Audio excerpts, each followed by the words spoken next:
The 7th annual Cajun Nationals at State Capitol Raceway near Baton Rouge, Louisiana. This sprawling facility filled to overflowing with race fans from throughout the United States who came south for one reason, and that is speed. And these fans have not been disappointed throughout qualifying. Some of the most spectacular action that has been recorded in drag racing history has taken place right here in Baton Rouge.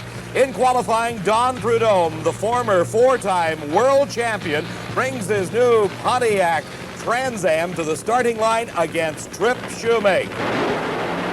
Shoemake with problems off the starting line. He brings the car under control, but Don Prudhomme has no problems. The fastest run by a funny car in history. Yeah, I had that ever-loving feeling today about it. The car run 43 yesterday, and we're the first ones to run 240. It's nice to be the first one to run 250, regardless what Beetle does. And you just took the #1 spot from Beetle with still one session to go. Decent, yeah, I'm real happy about that. But Raymond's no slouch. We're going to have a tough race. Okay, congratulations again. That could be a national record if you back it up. I think that's dynamite. Thank you. All right, and bonus points that go with that towards the World Championship. I haven't seen the Snake smile like this in a long time. Coming back after a horrendous fire, the last race of 1981, 250 miles an hour. About time. Don Prudhomme has not had a good season for the past couple of years, but a happy man he is. NHRA rules require a backup run. Within 1%, Don Prudhomme must run to establish that 250-mile-an-hour pass as the new national record. Here in the final qualifying session, it is Don Prudhomme against Raymond Beetle. Prudhomme, the #1 qualifier. He must run within 1% of 250 miles an hour. And he does at 247 miles an hour plus. Don Prudhomme establishes a new national speed record for funny cars. Yesterday I would not have believed that tomorrow the sun would shine. Hello everybody, I'm Dave McClelland along with Steve Evans. For the 4th year, Diamond P Sports is bringing you coverage of the exciting Cajun Nationals. The engines are running, we're ready to go with the first round of Top Fuel Eliminator.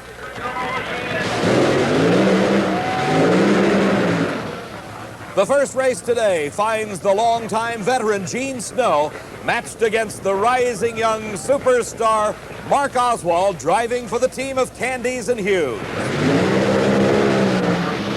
He may be new to this car, but Mark Oswald has already driven over 252 miles an hour. For Gene Snow, it's a return to the driver's seat. From Fort Worth, Texas, he is one of the great stars of the 60s in championship drag racing, coming back a couple of years ago. Mark Oswald, starting out this season at the wheel of the Candies and Hughes car, has already established a new national speed record. Both cars ready for the start as they come into the staging beans. It is Gene Snow against Candies and Hughes, Mark Oswald driving. A good race to this point, but Mark Oswald starts to pull away, and by several car lengths, Mark Oswald wins it. 5.90 second elapsed time. A hometown crowd cheering the speed of over 247 miles an hour. So Candies and Hughes from Houma, Louisiana, just about 40 miles away from Baton Rouge, win their first round race. The next match finds Mark Niver driving for Johnny Loper against Shirley Muldowney. Mark Niver, starting in Top Fuel Racing this season with the car of Johnny Loper from Phoenix, Arizona, will be racing the only person ever to win the Top Fuel World Championship 2 times, Shirley Muldowney. Her son John backing her up after the burnout, getting set for this race with Mark Niver. Right, you race Mark Niver first round. How do you approach that? I'm not worried about it, if that's what you mean. And then where do we go second round? Who do you feel you're Second round, I think Lucille will be there. And I think the pink car is going to win the race. You've had 3 Top Fuel races in your career. All 3 have been against Shirley. She's beat you all 3 times, and here she says you're no problem first round. Well, I hope that isn't true. We'll see. We had some tuning up to do. We ran during the heat of the day and ran good, so we're optimistic. I don't know. Yeah, we're optimistic. He'd best be optimistic because Mark Niver, driving for Johnny Loper, has got his work cut out for him as he races Shirley Muldowney, the winningest woman in motorsports history. 2-time world champion. She has taken on the best and defeated all of them. But now her thoughts are on this race and this race alone as Mark Niver will be trying to pull off the upset of the event thus far. And Mark Niver has some problems off the starting line. Shirley Muldowney through the finish line. Some smoke out of the car indicating possible internal engine damage. But for Shirley, a big win, 5.83 seconds. Her speed, 234 miles an hour. And Shirley advances into the semifinals of the Cajun Nationals. The engine started in the next pair of cars. Gary Beck from El Toro, California, will be racing against Oregon's own Jim Bernard. After her first round win, Steve Evans has had a chance to catch up to Shirley Muldowney and ask her about the next round. If you had your choice in the next round, who would you rather race, Jeb Allen or Lucille Lee? Make a difference to me. Obviously, Steve, Shirley doesn't care. She has confidence in her own ability and in her own car. But now all eyes are directed to the starting line as Gary Beck, finishing number 2 in the world last season, will be racing Portland, Oregon's Jim Bernard on the national championship trail for the first full season. Bernard from Portland has qualified very well at this race. You came in here on Friday, the north wind, and blew strong, number 2 qualifier, and then you've just been kind of hiding back here. We haven't seen you on the starting line. That's right, Steve. We've ran real good. We haven't hurt many parts. We're in a position right now that we want to stay. We're number 2. We won't run either Lucille or Shirley until the final round. We feel that out of the race, they are the ones that are going to give us the best race all day long. The number 2 qualifier, Jim Bernard, very confident against Gary Beck, and a red light start for Gary Beck. Jim Bernard automatically wins this race. Disregard what you see. The race was decided at the starting line as Gary Beck left the red light glowing, indicating he left that starting line just a hair too soon. As we watch again, you can see Beck perceptibly ahead of the green light, and that's what cost him that race. Jim Bernard, the upset winner over Gary Beck. Dave, Gary Beck was unaware that he red lighted until he was told down here, so you weren't gambling, really. No, really. I saw yellow, but the staging light was blinking, so I must have backed out of it or something. A little overstaged or something. Yeah, it wasn't clicking just right, so I don't know. You always got a very fine light, though. You're going to red light once in a while. I guess so. Well, Gary Beck, obviously very disappointed. He won this race a couple of years ago. Would like to have done it again. This man also a Cajun Nationals winner. He is the defending Top Fuel champion, Jeb Allen, the reigning world champion. But he's got his problems here at the 7th annual Cajun Nationals event. He comes to this race with a brand new car. One of the most difficult things is to get a new car sorted out at a championship event. A brand new race car, not even painted yet. That's the mount for defending champ here at the Cajuns, Jeb Allen. Why would you take a chance of building a new car when your old car took you to the world championship? Well, Steve, at the end of the year, our performance was falling off. All the competitors had gotten brand new cars, and the racetracks were being prepared so much better by NHRA. We found ourselves behind the 8 ball, more or less. We took and we relieved this car quite a bit by moving the motor 4 inches out from the rear wheels to here is 4 inches farther out than the driver's 4 more inches out. Then we put the fuel tank up on the front axle. What does that do? That changes the weight distribution, the amount of traction you get. It makes the motor not have to make as much horsepower, possibly not have to work as hard to accomplish the same thing. It's like having 10 pounds of weight and you carry it around all day, or you carry 30 pounds of weight around all day. Well, Jeb Allen had a lot of work just to make this 8-car final field. At the Cajun Nationals, each car allotted 4 qualifying attempts. It took all 4 of them for Jeb Allen to make the field. Here, under the darkness on the late Saturday night, we see the last qualifying attempt by Jeb Allen, and this is the run that put him into the Cajun Nationals program.